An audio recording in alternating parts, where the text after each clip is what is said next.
Our next presenter and speaker is a very renowned and accomplished person, Mr. Azher Zia Ul Rehman. He is currently heading the Cybersecurity Task Force under the Ministry of IT and Telecom, and he has been advising the President of Pakistan as well on cybersecurity issues.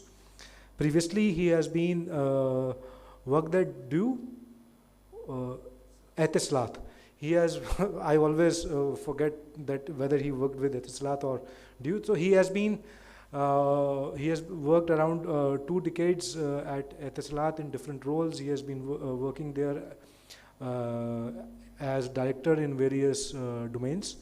So he has the knowledge and experience in this information security domain, and he has written a few books as well, which have been recognized by ISACA International, and he is very innovative in his ideas, which sometimes people don't seem to understand, including myself. So, sir, please come on the stage and let's see what you have to say. Mr. Azher Zia Ul Rehman.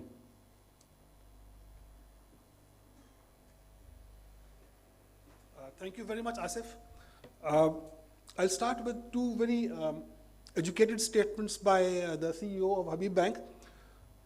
First, he said that the weakest link in the cybersecurity chain is the individual. But that means, and he said that, which means the individual has got nothing to do with cyber. So the issue lies not in cyber, the issue lies somewhere else. And the issue is not cyber security, the basic issue is information security. Because what we are trying to protect is not cyber, we're trying to protect information, and that is our valuable asset. The second very good statement that he made was that security is not the responsibility of IT. It's not the responsibility of the CISO as well. It is the responsibility of the board. Now, how can they fulfill their responsibility? By having a culture of information security in the organization. That's how they do it. That's how they should do it. Now, the organization is not the country. The organizations join together to make a country. So if you want to have security, information security in the country, you must have an information security policy and information security culture in the whole country. And that is what we are discussing right now. So a country should have a information security policy. Information security, not cyber security. Please realize that there is no standard for cyber security. The only standard for security is ISO 27001, and that is a standard for information security, not cyber security. All the other documents that go along with 27001 are not standards, they are guidelines. So the only standard is for information security, not cyber security. So what I'm presenting here is brand new first-hand information coming only from me. Only 2 concepts which I've borrowed, and I'll tell which concept borrowed. Everything that I'll be presenting is for the first time, and it's brand new information created only in the last 2 weeks.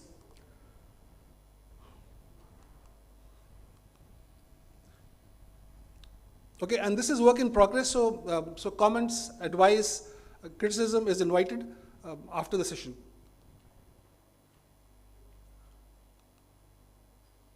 Okay, we're talking about a generic framework. Now this framework is valid for any country, small or big, complex or not complex. So it's very generic, it can be adopted. Parts of it can be left out by some countries, parts of it can be used, some countries may like to add something to it, but it's a very generic framework. This concept of a framework has been borrowed basically from TM Forum. TM Forum is the only professional organization of telecom, and they have something called frameworks, FRAMEWORX, and that is a framework for the telecom industry. It combines 3 things. First is it's a framework of processes, it's called ETOM. The second one is a framework of data, and the third one is a framework of applications. So I've borrowed this concept from there. So I'll acknowledge that.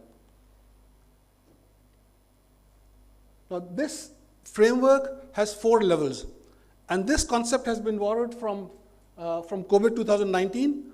they have the same four levels, and I've given the same names even to those 4 levels. So these 2 ideas I've borrowed, nothing else has been borrowed, everything else is genuine. Okay, so it's got levels 0 to 3, exactly what you have. The level 0 talks of domains. So there are some domains at level 0. At level 2, the domains get broken into objectives. And these are the objectives that the board has to achieve, that the nation has to achieve. Then the objectives get broken down into processes. To achieve those objectives, the nation has to have some processes created and implemented. Then the processes break down into activities.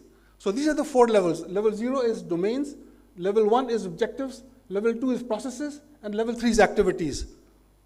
So this is the high level framework. This is the design of the framework. Now if you come to level 0, in level 0, we've got at the top, we've got governance.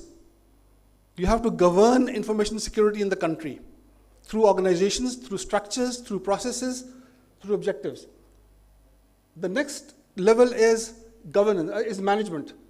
The governance has to transform into management. They have to give their strategy, they have to give their policy, and the management converts the policy into tactics. And the operations take up those tactics and implement them. And all of this has to be monitored, all of this has to be judged, all of this has to be criticized and improved, and that is done at the 4th level, which is assessment and improvement. So these are the 4 levels. These are somewhat similar to the levels in COVID 2019 as well, but not exactly this. There is a similarity, but not exactly. They've got 5 domains. I've got 4 domains here. I've combined the last 2 domains in COVID 2019 into 1 domain. If you go to the next level, which is level 1, now the numbering that I've done here is also borrowed from ISACA, from COVID 2019.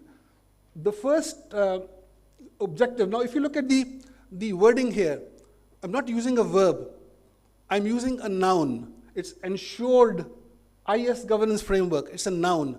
So it's an objective. It's an objective that the nation has to achieve. The nation has to have an ensured IS governance framework, and this is numbered G01. G for governance, and the first objective. The second objective is ensured benefits delivery. Now, when we implement information security, we have some objectives. We want to have some benefits. How do we ensure that we will get those benefits, and how do we come back at the end of the year and see, have we really got those objectives? So this objective is to ensure what we are getting, what we are targeting and what we are getting. The third objective is risk optimization. Now there'll be a lot of risk. There's a lot of risk in information security. There is a lot of risk in trying to achieve information security. There's a lot of risk in implementing information security. How do we optimize? We cannot do away with that risk. We can just optimize that risk. And this is the third objective, G03, ensured IS risk optimization. The fourth objective is resource optimization. Now we'll need a lot of resources, tangible resources, intangible resources, physical resources, non-physical resources in trying to achieve information security. We have to utilize those resources to the optimal. How do we do that? And that is the fourth objective. And the last objective here in this domain is stakeholder engagement. There are a lot of stakeholders in information security locally, nationally, and internationally. All of those stakeholders have to be engaged properly, thoroughly, and effectively. So that is the fifth objective in the first domain. That's the first domain, which is governance. Now when we go to the second domain, which is management, the first objective there is strategy. Now, in the first domain, what we got was policy. That policy has to be converted into strategy. So that is the first objective, that we have to have a managed IS strategy. The second objective is legislation. We have to involve the judiciary, the National Assembly and the Senate to give us the laws that we need. And this is a big set of laws, not one, 2 or 3 laws, a complete set of laws which must fit into one another. So the second one is legislation. The third one is, now legislation is not enough. From the laws, from the national laws come out standards, codes and rules. They have to be defined by the relevant bodies.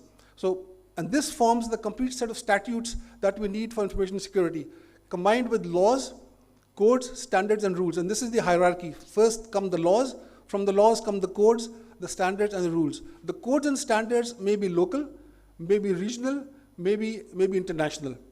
But the rules mostly are very local. The fourth objective is security regulation. How do you regulate? Now you've got the laws, you've got the codes, you've got the standards, you've got the rules. How do you ensure that they are being implemented? How do you regulate their implementation and their use? That's the fourth objective. The fifth objective is proliferation. How do you proliferate the knowledge of information security throughout the country at the grassroots level?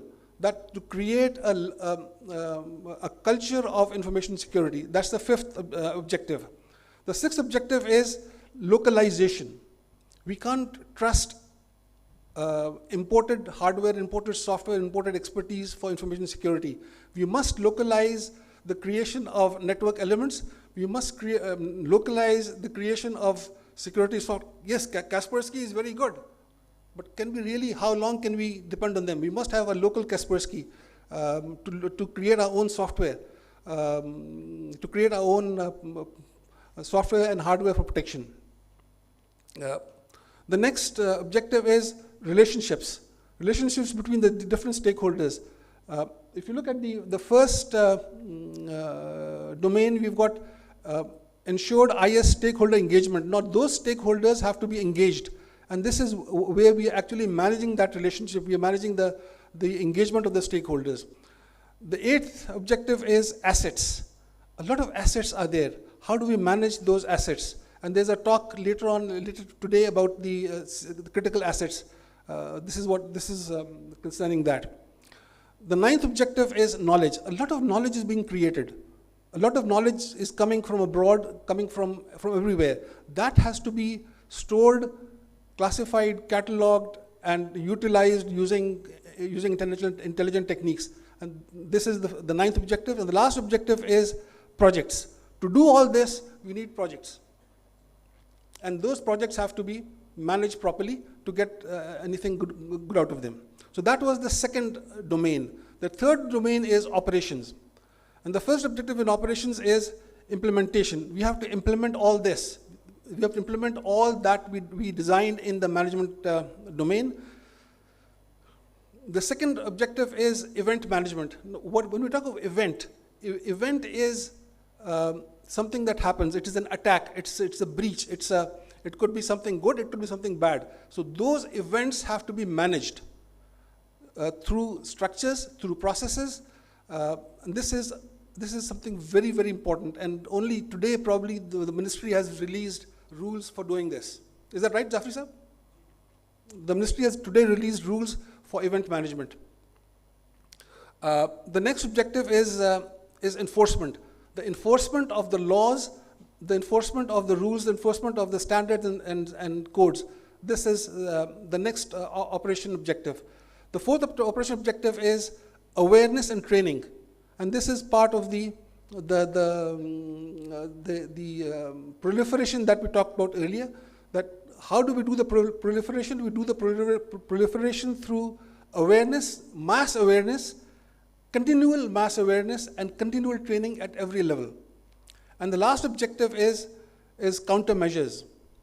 This is the cloak and dagger operation. As we'll see later, there are different types of countermeasures that we do, that we have to do in this world. The last domain is the improvement, and the first objective there is assessment. We have to continually assess what we are doing. We have to assess people, we have to assess organizations, we have to assess the laws for what they are weak in, and we have to improve them. Certification. We have to have certification of people, certification of organizations, certification of anybody who's involved. The next thing is whistleblowing, which is very important in cybersecurity, information security. And we don't have a law for whistleblowing as yet, but we must have a law. There's a standard coming up from ISO for whistleblowing probably early next year. The next objective is monitoring, to monitor all of this, to get the data on all of this activity, on all the operations. And the last one is change programs. We talked earlier of, in M10, we talked about projects. Here we're talking about programs. And projects are part of programs. So these are the 20 objectives, 25 objectives that we have at level 1. Now these objectives are broken down into processes at the next level. When you go to the next level, we talk about governance. Governance, as we saw, has got 5 objectives. Each objective has got processes. The first process here is governance a governance body. There must be a governance body at the national level to control the entire information security activity in the country. We don't have that as yet, but probably every country has it, but we will soon have it, inshallah. The next one is national IS policy. Now this governance body should come up with a national information security policy, and it should probably go through the cabinet and the legislature, depending on which country we are in. Then the next process is oversight. They must have some mechanism of having oversight in all the activities. So they're sitting at the top and they're doing the governance, and part of the governance is oversight, very detailed oversight on what's happening throughout the company, in the private sector as well as the public sector, in the domain of information security. If you go to the second objective, the first process is evaluate governance. Is the governance being done properly? The next process is direct IS governance. Do the direction, what is to be done, how is it to be done, the policy. And the next is monitor. So these are the 3 activities which form governance: evaluation, direction, and monitoring. If you look at the definition of governance in ISO, in BS 13500, these are the 3 activities that form governance.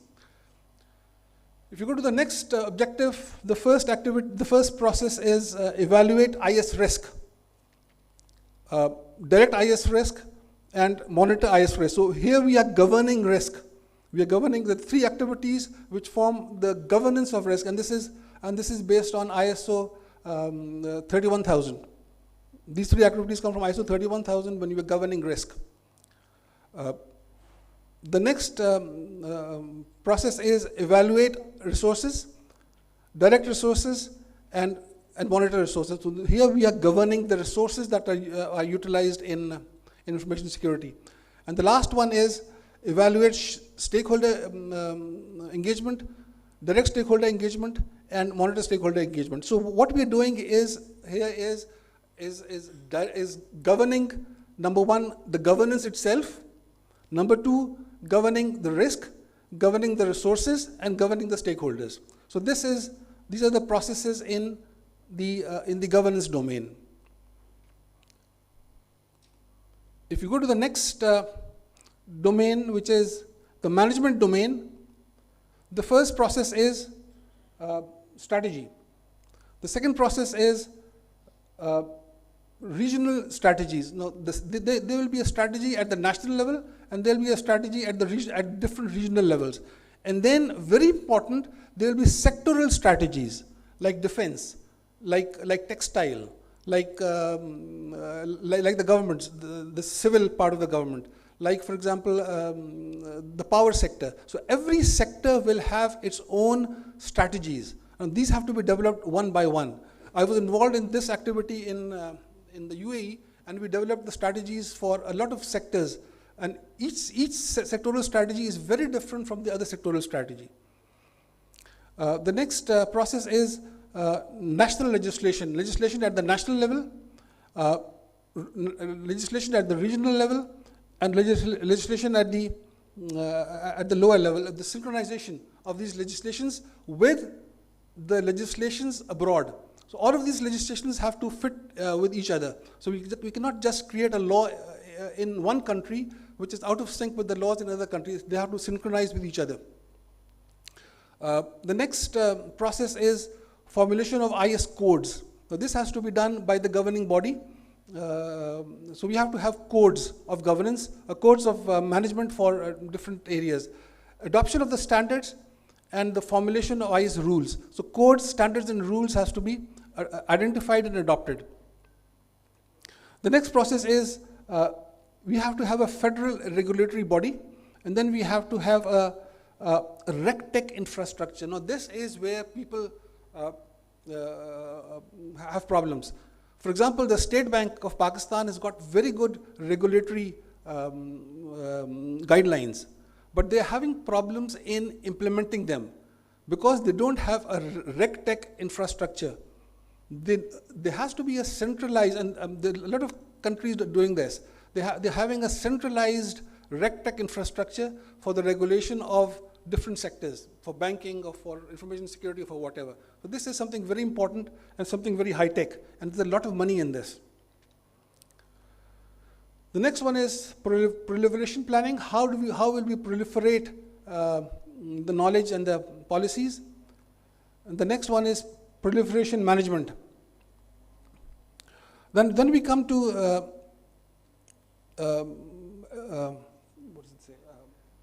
localization of tools and components, like the hardware tools and the software tools. But can we trust a chip coming from abroad? We must make those chips also locally. So, and that's why I say components. And the localization of compliance. Compliance has to be done our way, not a general way. The next process is international relationships. This is very important because we get a lot of information from abroad on what are the breaches being done. Then sectoral relationships between the sectors, locally and internationally. Asset management process and asset risk management process. When we come to the knowledge management, we've got knowledge, regulatory knowledge. We've got knowledge tool. This is based on AI. Knowledge usage monitoring.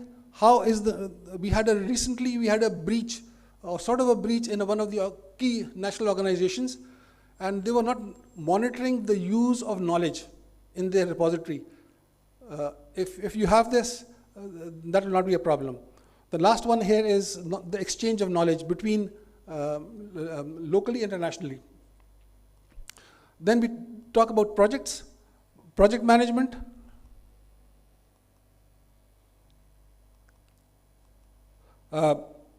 resource optimization, and risk optimization. So these are the processes in management.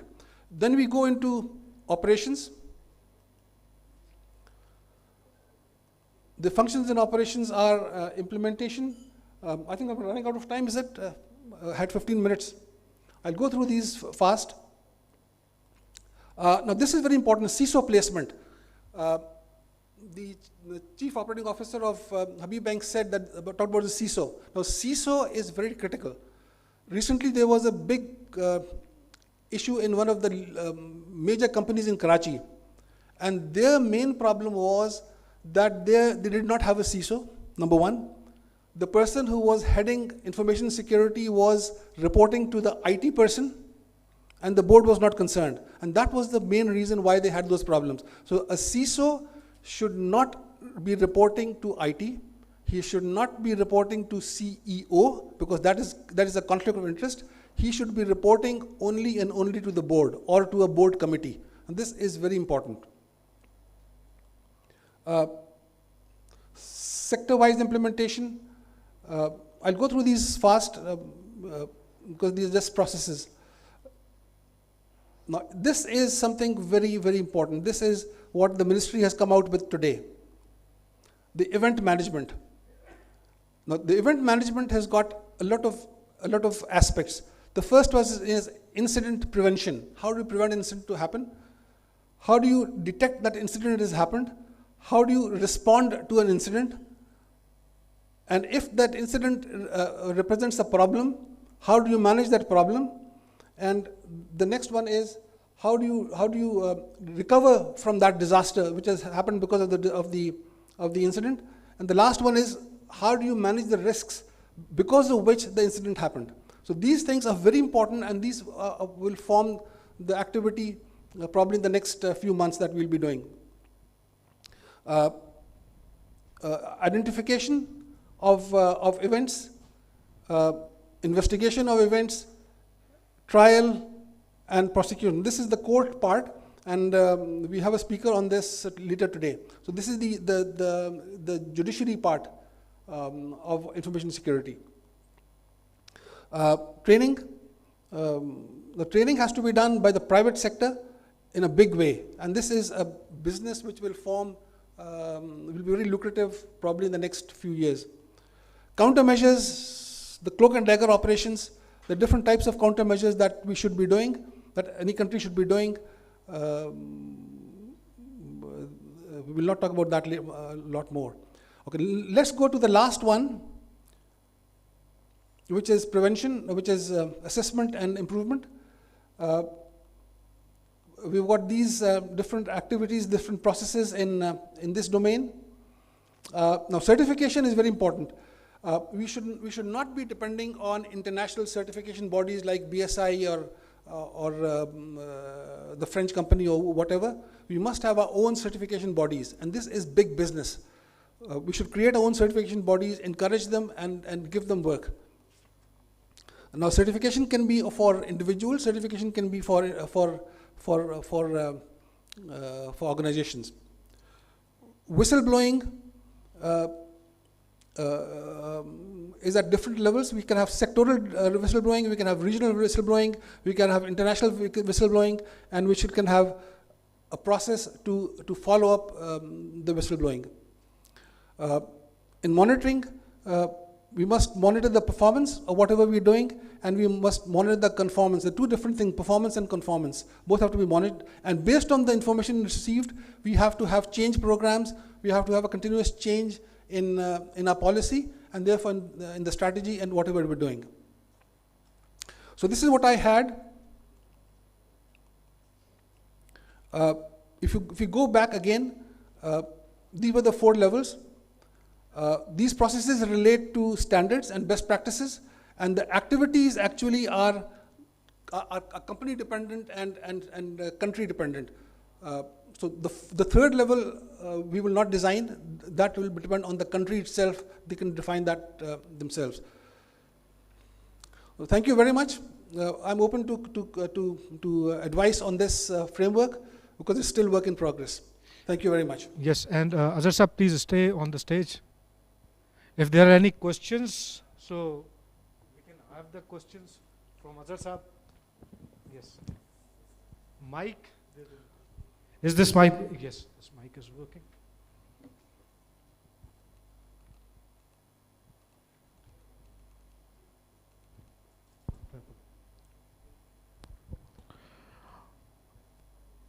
I am Shahid Kamal Khan, Advocate Supreme Court, and I am running a law firm in the name of Jurist and Jurist Law Firm. My question is that, first of all, we have to make a specialized team for the investigation as well as prosecution of such threats. Because at the moment, only NR3C, National Response Center for Cyber Crimes, is working under FIA. But even the performance of the NR3C is not up to the mark as per international level. So before going into such eventualities, we must have a specialized team for investigation as well as prosecution. So that must be looked into, and what you can contribute to that. The best person to answer this is Mr. Amar Jafri. Jafri Sahab, can you answer this? Right ji, पहली बात तो ये है कि चूँकि NR3C का founding head हूँ, इसलिए बड़ी क्लैरिटी से बताऊँ कि NR3C बना था क्राइम की कॉग्निजेंस लेने के लिए, अपना काम बहुत अच्छा कर रहा है, let me tell you very fact. उनकी तरफ देखना कि वो ये सारे काम करें, उससे पहले आप उन्हें फिर फंड्स दें, इदारे दें उनको बनाने के लिए। अगर वो अपना ही काम करें तो बड़ी बात है। उनको एक दिन में जितनी कंप्लेंट्स आ रही हैं, मेरा रब्ता है उनके साथ बड़ा क्लोज, वो इतना ही है कि वो अपने आप परफॉर्म कर ले। पहली बात तो ये जो आप फरमा रहे हैं कि इन्वेस्टिगेशन प्राइवेट सेक्टर में हो या इस तरह की हो, वो पॉसिबल नहीं है। उसके लॉज की ज़रूरत है, उसके लिए रेगुलेटरी की ज़रूरत है। इसीलिए ये कमेटी बनाई गई है जिसके अंदर अज़हर साहब भी हैं, मैं भी हूँ, कि हम सब मिलके कोई ऐसा सूरत हाल निकालें। देखिए, हमें ऊपर से आना पड़ेगा, पहले लॉज बनेंगे, उन लॉज की रोशनी के अंदर इदारे बनेंगे, फ्रेमवर्क बनेंगे, फिर ये सारे काम होंगे। हम कैसे कह सकते हैं कि जी ये जो एक कमेटी है ये इस पर पॉसिबल नहीं होगा। तो प्लीज़ ट्राई टू अंडरस्टैंड, और हम सारे मिलके बड़े पेशेंस के साथ इसमें कंट्रीब्यूट भी कर रहे हैं। अकेला मैं नहीं हूँ, कम से कम 1000 आदमी है इस्लाम पाकिस्तान पूरे के अंदर, और हमारी नीयत यही है, कोशिश ये है कि मसला हल हो जाए। तो प्लीज़ NR3C की तरफ मत देखें इन कामों के लिए जो कि उनके मैंडेट और डोमेन से बहुत ज़्यादा आगे। Thank you much ji, thank you, Advocate Saab. Actually, there was a case in the Sindh High Court. It's 284/2018, 2018. It's a single bench case, and that case was filed by somebody who got somebody in his family murdered, and the police made that FIR as Class A FIR because evidence was not available. So due to the lack of evidence of an actual crime happening, the FIRs become Class A. And when the court asked them to submit a record of all the Class A FIRs done over the last few years, so there was more than 100,000 FIRs in different heinous crimes. And there it was represented that the police and the prosecution and the judiciary, they don't have the enough training to actually do the investigations, including the digital forensics, including the prosecutors as well. And not only that, even the judiciary, they don't have either training and understanding to listen to such cases. And I actually, from my company's point of view, I gave a recommendation to the court as well. And they have issued a letter to the University of Karachi because they have a digital forensics science laboratory being set up. So they want to train judiciary, lawyers, prosecutors, as well as the police departments. So yes, NR3C is not enough, but and this brings to, sorry sir, I've just been told that we cannot take more questions. Tausif sir, sorry. Okay. You will have full panel session at your disposal. But one question that I will pose to Azher Saab, and that we will discuss later on, that where is the HR component? How can we develop human resources to do all these things? So HEC has to be enabled as well to get something done very quickly. And if not HEC, then we have those technical education boards, like we have seen technical board education, and there used to be institutions like Petroman or NCR in 80s and 90s where they used to do 6 months and 1 year diplomas, and those used to be very useful. Anyhow, moving forward to our next session, and thank you very much for such a nice presentation, and you have done some very जिसको कहते हैं ना घर में जो पकता है वो बाजार के पके हुए से बहुत बेहतर होता है. So that's what is visible in his presentation.